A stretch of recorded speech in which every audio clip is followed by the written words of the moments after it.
Et le docteur Élise Gogler est avec nous, addictologue. Comment allez-vous? Très bien, merci. On vous avait reçu pour le mois sans tabac, ça fait partie de ce que vous gérez, qui était une bonne occasion d'ailleurs d'arrêter de fumer. L'opération Dry January, c'est un défi qui permet à des millions de personnes, un petit peu partout dans le monde maintenant, d'arrêter de consommer de l'alcool durant le mois de janvier. Alors là, on est le combien? J'ai toujours un peu perdu. On est le 24, il reste plus qu'une petite semaine. Est-ce que c'est compliqué d'arrêter l'alcool? Alors, c'est différent que le tabac et ça dépend si on a effectivement une dépendance à l'alcool ou si voilà, on consomme de l'alcool de façon modérée. Donc, ça peut être difficile comme ça peut être très facile. Un mois sans alcool, ça paraît long. À quel moment on peut considérer que quelqu'un a un problème avec l'alcool? Un problème avec l'alcool quand on a des signes de dépendance, des symptômes physiques, quand on s'arrête de boire, on tremble, on a des sueurs, on se sent irritable. Voilà, ça c'est la dépendance à l'alcool. Mais on peut aussi avoir effectivement un problème avec l'alcool quand on n'arrive pas à se passer de l'alcool au restaurant, en sortie ou même pour se détendre chez soi à la maison. Cela, on considère qu'il y a un problème avec l'alcool. Effectivement, quand on consomme un peu trop souvent et qu'on a le sentiment qu'il faut faire un break parce que sa consommation a dépassé une certaine limite. Est-ce qu'il y a un profil d'addict? Est-ce que ça concerne qu'une certaine catégorie de personnes? Non, on est tous sujets à devenir addicts pour l'alcool, pour le tabac, pour d'autres choses. Ça dépend du profil psychologique de la personne, mais on peut tous devenir addicts. Par contre, on n'est pas tous égaux face au risque d'addiction. Celui qui boit un verre tous les soirs en mangeant, est-ce qu'on considère qu'il a un problème avec l'alcool? Alors, si on prend les recommandations officielles, c'est au moins 2 jours par semaine sans boire de l'alcool. D'accord. Voilà, donc c'est 10 verres maximum par semaine, avec au moins 2 jours d'abstinence dans la semaine. Tu entends, Célia? Moi, j'entends. Allez, ce que je vous propose, c'est de découvrir cette bande-annonce qu'ont fait nos confrères de Brut sur le Dry January.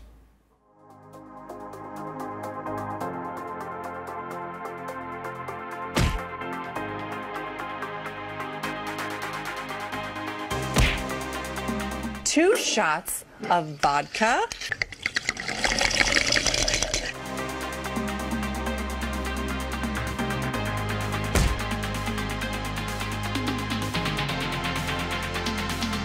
Health reasons, obviously, and also for me, I found that alcohol was having sort of quite an emotional impact. I mean, people often talk about kind of the beer fear the morning after when they've got a hangover and stuff like that.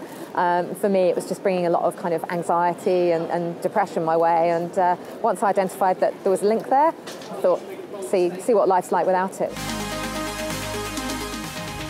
Voilà notre invitée Élise Gogler, vous êtes médecin addictologue, on entend cette femme qui a identifié qu'elle avait un souci.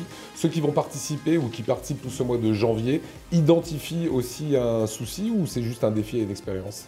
Alors, ça peut être une prise de conscience, effectivement, de sa consommation d'alcool qui est trop fréquente, trop importante. Ça permet de prendre du recul et de se dire, bah, tiens, peut-être que ma consommation d'alcool entraîne des problèmes de sommeil, des troubles du transit. Donc, voilà, ça permet de se questionner sur son rapport à l'alcool, de prendre de la distance, tout en douceur.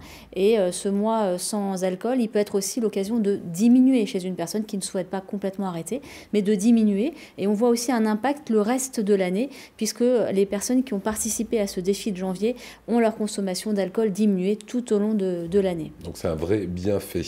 Il y a tout un arsenal pour celles et ceux qui veulent arrêter la cigarette. Il y a des patchs, il y a des choses comme ça. Quand on veut arrêter l'alcool, le médecin que vous êtes peut aider de quelle façon?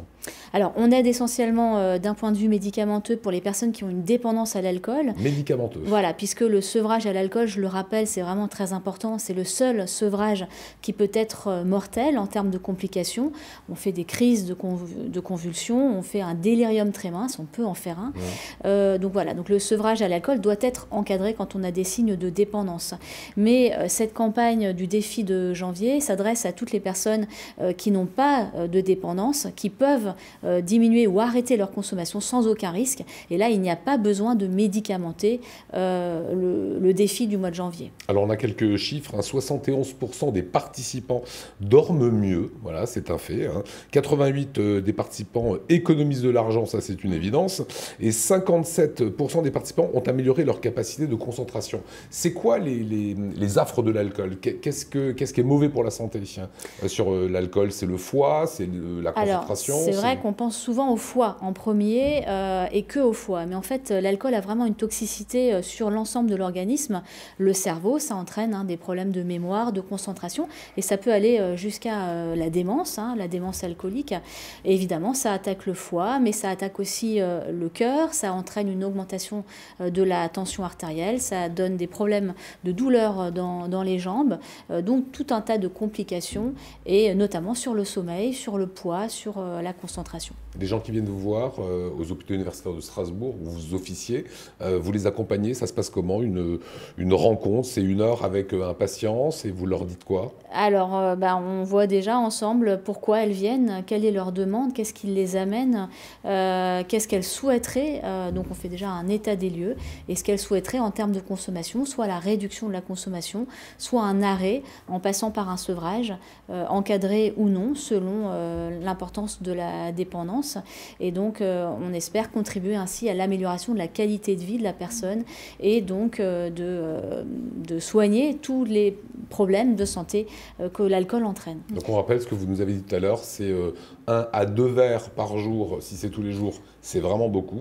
Ouais. Il faut avoir des temps de pause. Voilà, la recommandation en France, c'est maximum 10 verres par semaine, avec au moins 2 jours d'abstinence complète par semaine. Donc voilà, ça fait maximum 2 verres par jour, et ce, 5 jours sur 7. Et on va inviter nos spectateurs à consulter ce site internet, c'est le Dry January, qui vous permet encore pendant 1 semaine peut-être de tester ce dispositif, un dispositif qui forcément est très bon pour la santé.